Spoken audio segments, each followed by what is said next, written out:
So in the Finance Act 2016, a significant amendment was made by introducing new section 270A, which became applicable from assessment year 2017-18.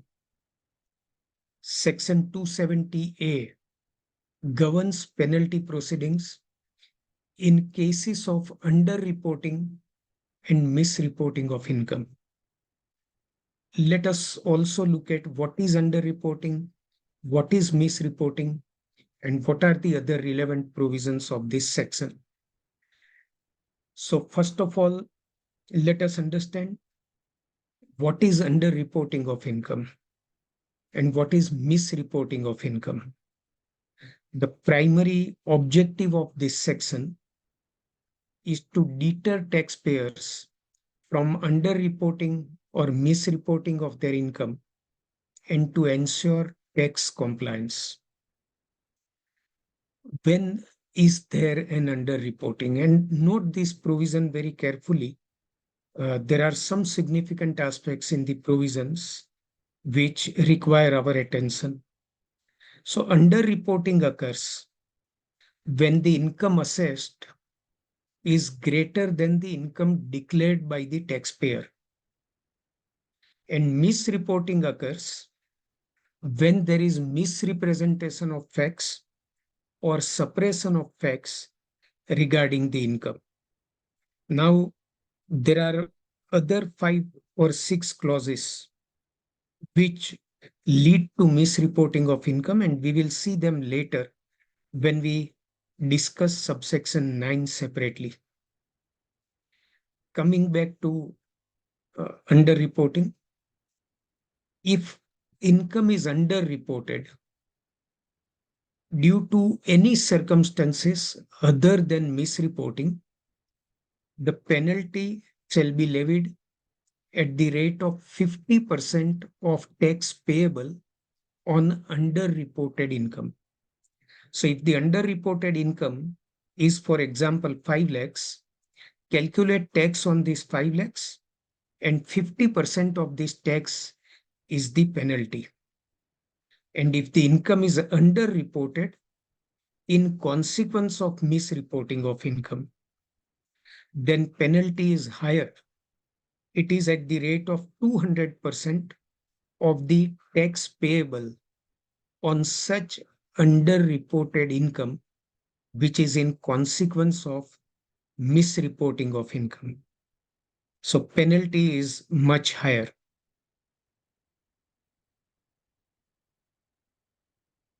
Who can levy this penalty? The assessing officer, Commissioner of Income Tax Appeals, Commissioner of Income Tax, or Principal Commissioner of Income Tax. And we have seen during which proceedings these tax authorities can levy penalty. Now let us see, when is a person considered to have underreported his income, and what is the quantum of underreported income. The computation of underreported income is important because penalty is leviable with reference to tax on underreported income. So first, the income where the income assessed is greater than the income determined in the return processed under section 143(1)(a), then there is underreporting of income. Quantum we will see later. First, you notice very significant provision. If SSC has filed return and during the course of regular assessment, if income is assessed at a figure higher than the income processed under section 143(1)(a), then there is underreporting of income. So take an example. An SSC filed its return of income, declared 10 lakhs as its income. Under section 143(1)(a), when the return was processed, and intimation was issued to the SSE, there were some prima facie additions amounting to rupees 2 lakhs. So income processed under 143(1)(a) was 12 lakhs. SSE declared 10 lakhs, 2 lakhs additions made, and income processed under 143(1)(a) is 12 lakhs. Later on, this case is picked up for scrutiny and further additions are made. The assessed income under section 143(3) is 15 lakhs. So here there is underreporting of income because the income assessed under regular assessment under section 143(3) is greater than income determined when it was processed under section 143(1)(a). So what is the underreporting of income here? What is the underreported income? It is 15 lakhs in our example minus 12 lakhs. Income assessed in regular assessment is 15 lakhs. Income processed under section 143(1)(a) is 12 lakhs. So the underreported income is rupees 3 lakh. That is how it is computed. Let us see another situation in which underreported income is to be computed. Where no return of income has been furnished and the income assessed is greater than the maximum amount not chargeable to tax. So where the SSC did not file his or her or its return of income and the income was assessed by the assessing officer at an amount which is greater than maximum amount not chargeable to tax. So take example of an individual who did not file his return of income, but the assessment was done under section 144 or 148 and the income is determined at 5 lakhs. The maximum amount not chargeable to tax is 2.5 lakhs.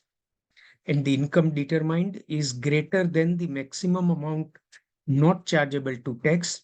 So here there is underreported income.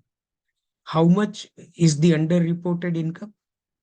The amount of income assessed in the case of a company, firm, or local authority is the full amount which is assessed.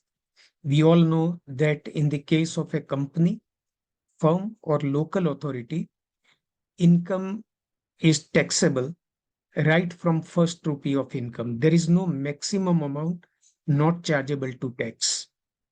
But when it is any person other than company, firm, or local authority, the difference between the amount of income assessed and the maximum amount not chargeable to tax is the underreported income. So in our example, where 5 lakhs is the income assessed in the case of an individual who did not file his return, 2.5 lakhs is the maximum amount not chargeable to tax. 5 lakhs minus 2.5 lakhs, that is 2.5 lakhs is underreported income. We consider another situation where the income is reassessed and it is greater than the income assessed or reassessed immediately before such reassessment. So take example where SSC filed its return of income. Regular assessment was done. SSC declared, say, 10 lakhs income. Regular assessment was done and the income assessed was, say, again 10 lakhs. But later on, the assessing officer came across some information or some evidence which indicated that some income of the SSC has escaped assessment. So he reopens the assessment, issues notice under section 148 and makes reassessment and makes assessment of income at 15 lakhs. In such a case, what will be the underreported income? The difference between the amount of income reassessed or recomputed and the amount of income assessed or reassessed or recomputed earlier in a preceding order, the difference between the two is underreported income. And preceding order means order passed immediately preceding the order of reassessment passed. So in that order, whatever is the income declared, you reduce from the income reassessed. The difference is the amount of income underreported. Take another situation. The amount of deemed total income assessed or reassessed as per the provisions of section 115 JB or 115 JC, that is minimum alternate tax or alternate minimum tax, is greater than the deemed total income determined under section 143 1A. The formula is the same, but here you can observe in this formula what is provided. If a company, for example, is assessed on its book profit under section 115 JB, company declared book profit of say 50 lakhs and the assessing officer determined book profit of 70 lakhs. Then apparently one would feel that 70 lakhs minus 50 lakhs is underreported income, book profit. But the formula is different. We are aware that in the case of a company, the assessing officer has to compute regular income, income as per the provisions of the Income Tax Act. He is also required to compute book profit. And then tax is leviable with reference to whichever is higher. So in this case, the income which is assessed by the assessing officer as per the normal provisions of the Act is also to be considered for the purpose of underreporting of income. So take an example. In the case of a company, the income after claiming all exemptions deductions as per the provisions of the Income Tax Act computed by the SSE and processed under section 143 1A was 25 lakhs. But on regular assessment, the assessing officer enhanced it to 35 lakhs. The book profit declared by the company was 50 lakhs and the book profit computed by assessing officer is 70 lakhs. So here underreported income will be first regularly computed income of 35 lakhs minus regular processed income under 143 1A 25 lakhs, that is 10 lakhs, plus book profit determined in assessment 70 lakhs minus book profit processed under 143 1F 50 lakhs, that is 20 lakhs.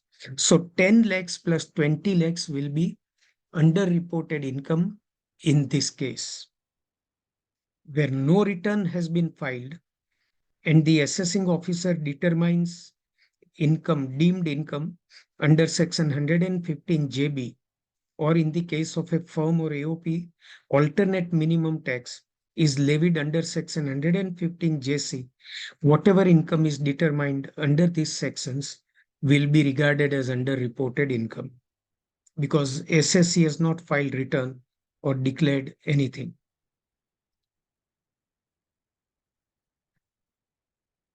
Again, this situation is with reference to 115 JB or JC, the amount of deemed total income.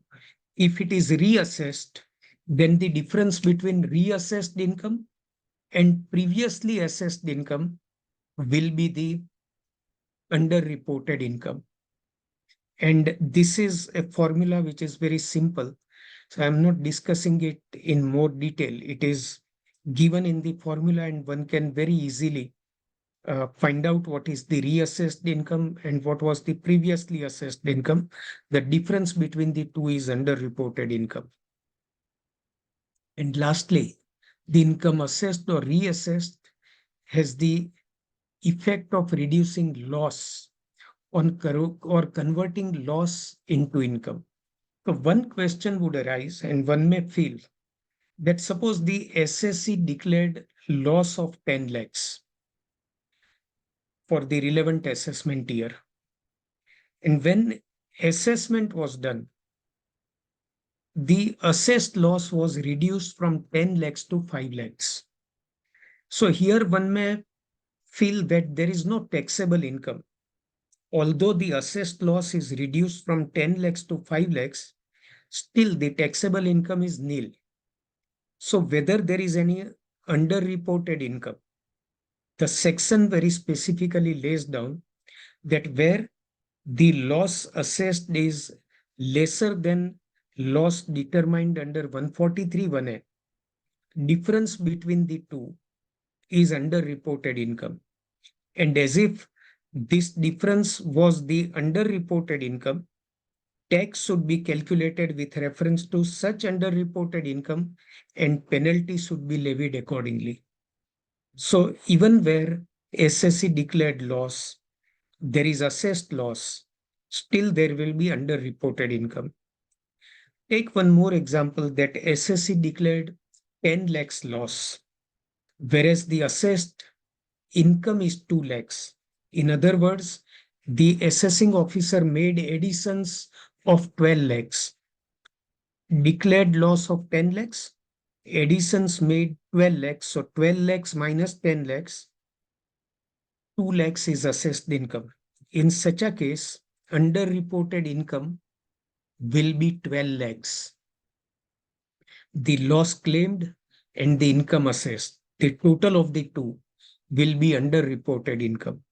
So this is the manner in which underreported income is computed. The computation is fairly simple. It is explained in this section itself by the formula, but there are other issues in the penalty provisions, which we will see now onwards.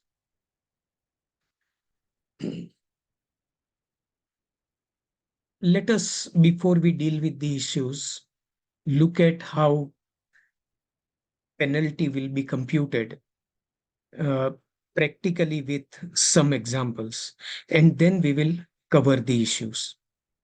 So, what is the tax payable in respect of underreported income? This is very important. It is important because penalty at 50% or 200% is leviable with reference to tax payable in respect of underreported income. So we must find out what is tax payable on underreported income. And therefore, what is underreported income and what is tax on underreported income, both the aspects are very important. So first is, in cases where no return of income has been furnished and the income has been assessed for the first time, the amount of tax calculated on underreported income is increased by the maximum amount not chargeable to tax, as if it were the total income. So take example, and it is given in this slide also, that if the underreported income is 8 lakhs, how is it computed? If the assessee, if the assessed income is 10.5 lakhs and maximum amount not chargeable to tax is 2.5 lakhs. Underreported income is 10.5 lakhs minus 2.5 lakhs. That is 8 lakhs. Now, for calculating tax on underreported income, we are supposed to add this threshold limit of 2.5 lakhs, compute tax liability on 10.5 lakhs. That will be the tax payable on underreported income, where no return of income was furnished and the assessing officer has determined taxable income at an amount above the maximum amount not chargeable to tax. Second situation is where the total income determined under section 143(1)(a) or assessed, reassessed, or recomputed in a preceding order results in a loss, the amount of tax calculated on the underreported income is as if it were the total income. This I just explained in the preceding slide, that if assessed income is a loss, but it is greater than the loss processed under section 143 1A.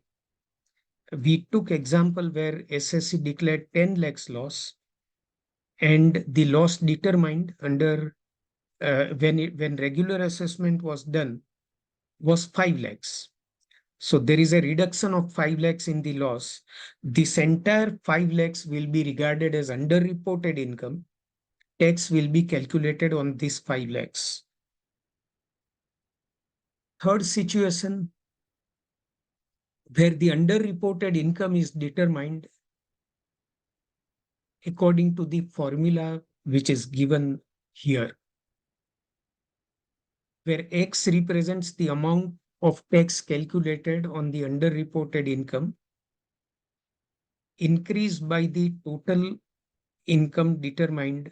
So where the SSC filed its return and SSC filed its return. And take an example where under section 143 1A, the income determined was 5.5 lakhs. And then on regular assessment, the income was determined at 8.5 lakhs. So actually underreported income is 3 lakhs. Now, how do you compute tax with reference to underreported income? So tax on underreported income will be first tax on 8.5 lakhs minus tax on 3 lakhs.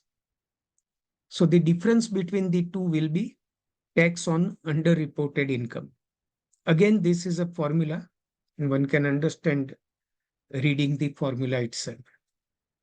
Now, a very important provision, and from here onwards, some of the issues connected with penalty proceedings start. Look at this provision. Section 270A, subsection 4. It stipulates that subject to the provisions of section 270A6, subsection 6 provides for exceptions. Subject to those exceptions, if source of a receipt, deposit, or investment claimed in an assessment year was previously added to income or deducted while computing loss in a preceding assessment year without incurring a penalty, then the underreported income shall include such amount to cover the said receipt, deposit, or investment. I think the language is slightly complicated and we need to understand this with an example. Take an example during the course of assessment for assessment year 2022-23. During the course of assessment, the assessing officer asked the assessee to explain the source of investment appearing on the asset side of the balance sheet.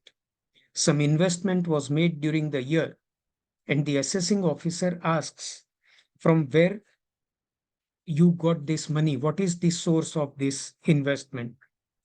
And SSC explains that this investment is made out of the additions to my income, which was made for assessment year 2020-21.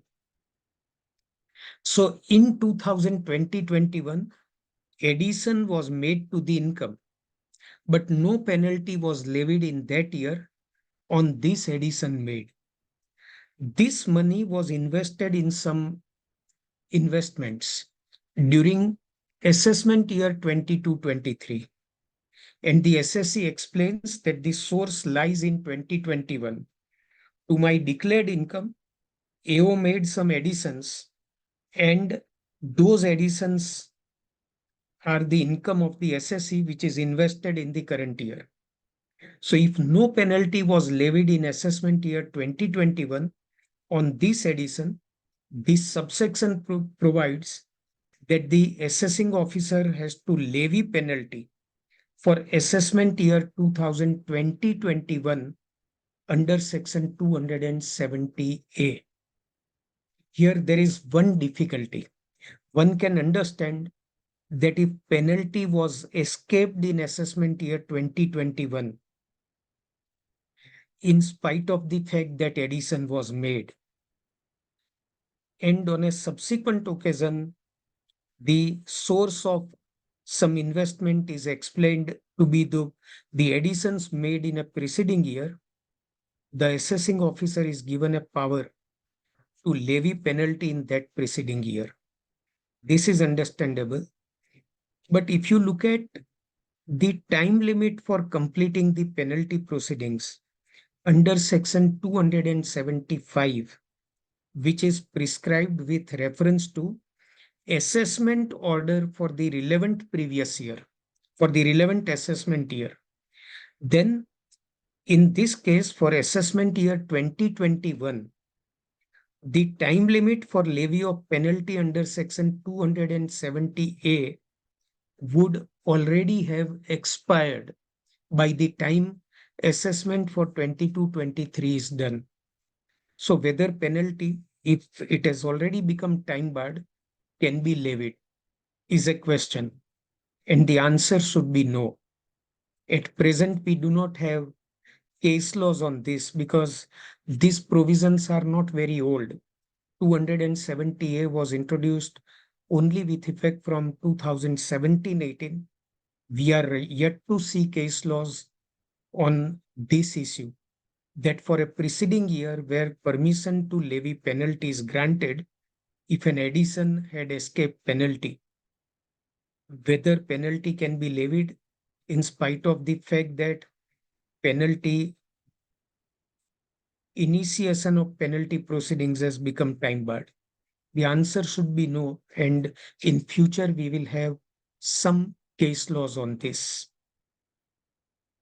Section 270A5 just clarifies that if investment is made out of additions made in more than one preceding year, then the assessing officer will start from the latest year first and then go to the immediately preceding year. So the latest immediately preceding year and then other preceding years, so that this time barring limit does not apply. So this is the manner in which, for example, today investment of 1 lakh is made. And SSC explains that 50,000 rupees addition was made in 2021, 50,000 addition was made in 1920. Then AO will first levy penalty on 20 for assessment year 2021 with reference to 50,000. Then with reference to another 50,000 for assessment year 1920. But again, subject to the fact that it has not become time barred. If it has already become time barred, for none of these years, penalty can be levied.